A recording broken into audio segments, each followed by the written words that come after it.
Should I quit? That's a question most of us will face at some point in our careers, and maybe you're facing it right now.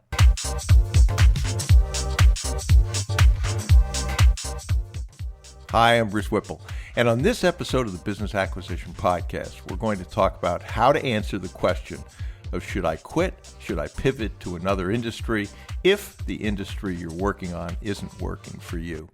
The decision to follow a dream and grab for the brass ring is a hard one for a lot of people to make. I think it's absolutely worth it in the end, but it can be a tough decision. I've said QLA is simple and the steps are simple to understand, and they are, but simple isn't the same as easy. Recently, I have been asked, how do you know if it's time to quit a venture, turn the key on it, maybe pivot to another industry? And I wanted to share with you the story and an audio clip since I think it's so critically important to answer that question. Many gurus will tell you that being super successful is easy, and it's not. A friend suggested I share a bit of how I got here, so I want to do that. Most of us fail our way to success. When I first quit my fast-track corporate career, much to the disappointment of many, including my wife, I thought the life of an entrepreneur would be easy. Boy, was I ever wrong. Before the pieces came together, I ran out of all my savings from selling my home and my corporate winnings. No credit remained, and at the bottom, I was flat broke. Well, that's not quite true. I did have $40 left in my pocket. And in 2001, I had hit another rough patch in the business, and my office was literally a desk in the bathroom of my home. Dan Petty and I get a lot of laughs from that now, but at the time, it wasn't so funny. So I wanted to read from my journal back in 2001. So on April 9th, 2001, as I was sitting at my desk in my office/bathroom, I was listening to the number one radio talk show host in the United States. At that time, that was Rush Limbaugh. I haven't listened to Rush Limbaugh in 15 years, but I did listen to him on that day. I've always been an optimistic guy, but at that day, at that time, that optimism was being tested pretty strongly. So I decided to write to Rush, and I want to read to you my journal entry from that day. Again, I don't know if you know who Rush Limbaugh is or not. It's not terribly important that you do. His reply to my email had nothing to do with politics and a lot to do with success and failure. So after I read the email that I sent to him, I want to include his actual broadcast audio from that day, which I think will be tremendously helpful for you. So here it is, April 9th, 2001. I heard Rush Limbaugh talk about Tiger Woods' success today and sent him the following email at 12:56. He read it on the air at 1:15 p.m. Pretty efficient use of an email. That's what I wrote. So here's the email I sent to him. Mr. Limbaugh, if you have read Napoleon Hill's book, Think and Grow Rich, you already know who he was. If not, Andrew Carnegie asked Napoleon Hill if he would interview approximately 500 of the Times, which was the early 1900s, most successful people, and distill those interviews into a philosophy of success. He spoke with Thomas Edison, Henry Ford, Luther Burbank, and many more. His formula for success was clear and didn't contain any magic shortcut. His formula started with a burning desire, which was so intense that it would carry you through the many adversities along the journey. He also said that action behind the burning desire was essential. Wishing alone just doesn't get it done. One of Hill's most profound observations was in his book, Law of Success. Hill wrote, I am convinced that failure is nature's plan through which she hurdle jumps men of destiny and prepares them to do their work. Failure is nature's great crucible in which she burns the dross from the human heart and so purifies the metal of the man that it can stand the test of hard usage.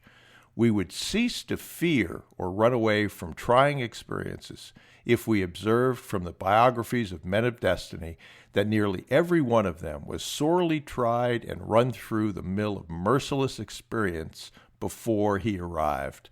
This leads me to wonder if the hand of fate does not test the metal of which we are made in various and sundry ways before placing great responsibilities upon our shoulders.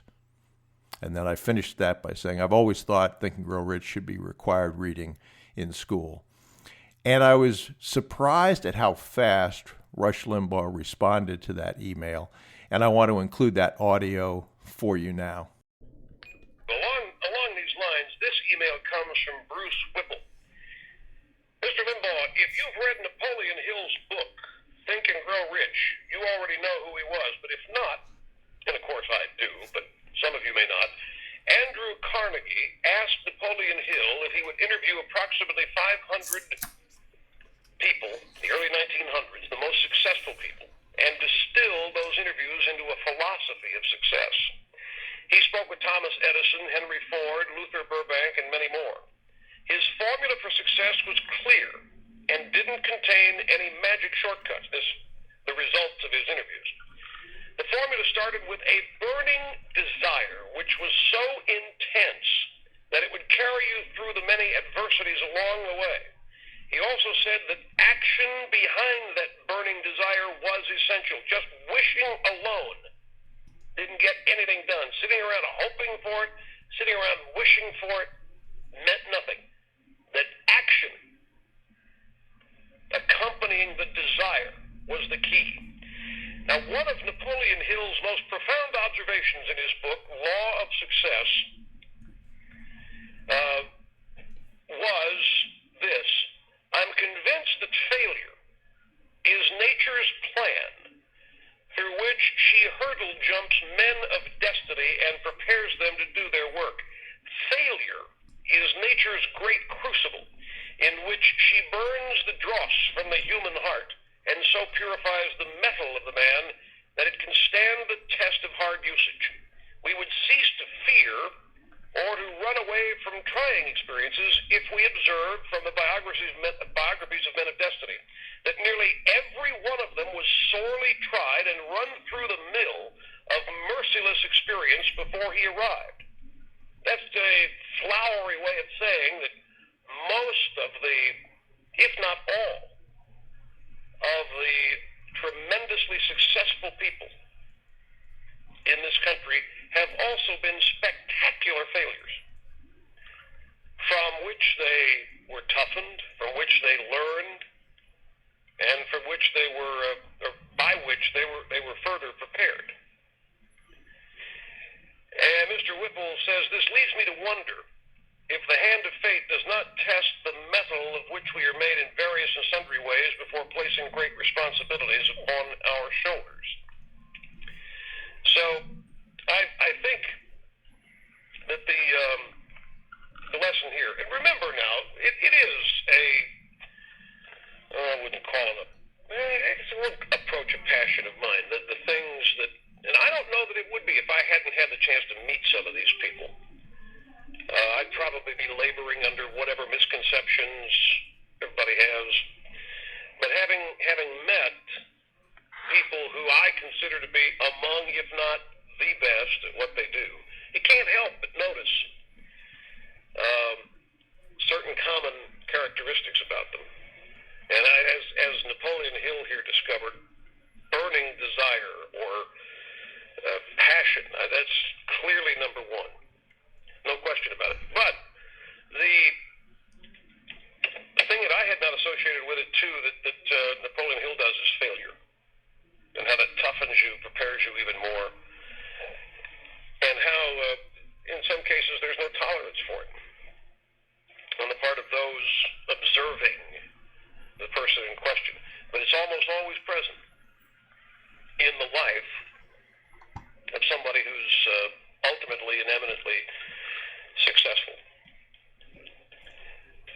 And the reason why this is important to me is because I've always believed that the average person is capable of far more than he or she thinks he or she is capable of.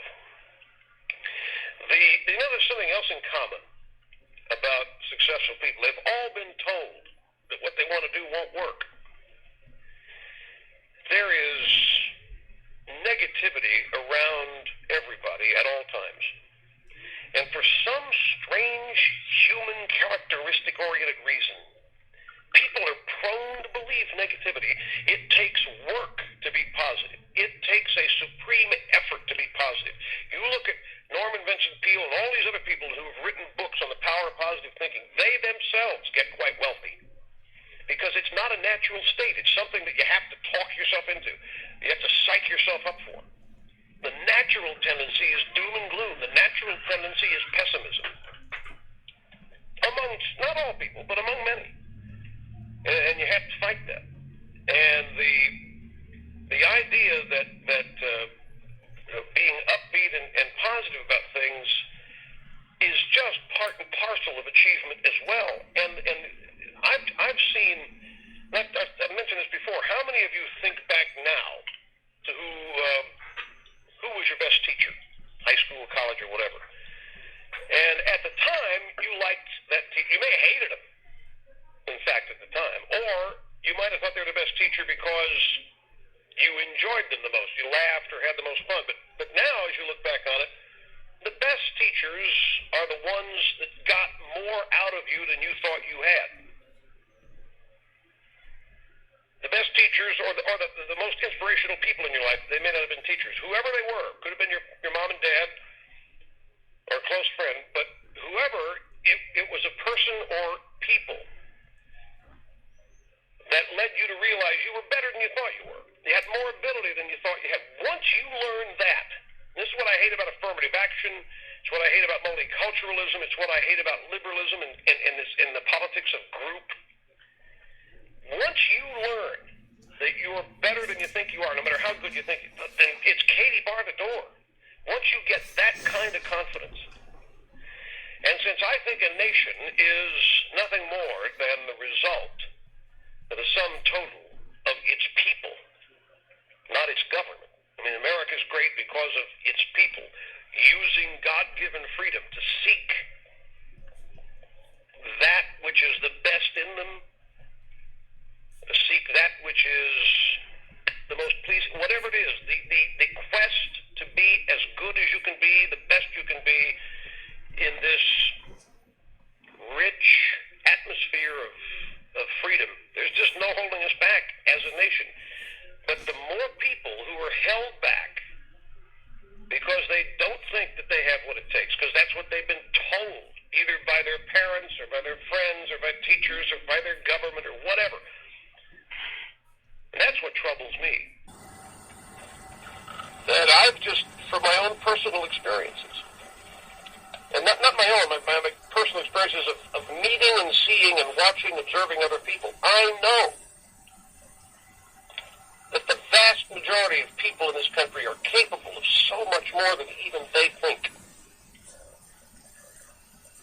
In many ways, I'm not talking, maybe you're not going to be any better at doing math problems than you are now, but there's something that you are born to excel at. There's something that you are bound to be as good at as anybody else, or better than you think you can be, which is, as I say, in and of itself is the single greatest motivator there is. But therein lies the rub. You got to find what it is that you like. You got to find your passion. I was lucky, found mine when I was 8 or 9. And some people, 25 or 30, still haven't. Once you find it, though, that moment when you learn that you're even better than you think you are is the day your ship comes in and you're not at the airport. You're at the dock. You're ready to meet it. And so studying successful people and admitting the truth about them is not only therapeutic, but is beneficial to everybody, the nation as well as a whole. So I hope you find that if you're going through a rough patch like I was back then, and you're questioning, should I quit or should I pivot, that you realize that most successes have in fact been tremendous failures and have been tested sorely until they arrived. So think about that. And I hope that that clip is as motivational for you as it was for me when I listened to it.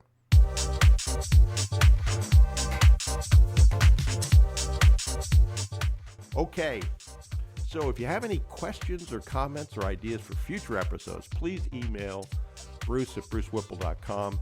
And if you're not already on our mailing list, head over to brucewhipple.com and sign up.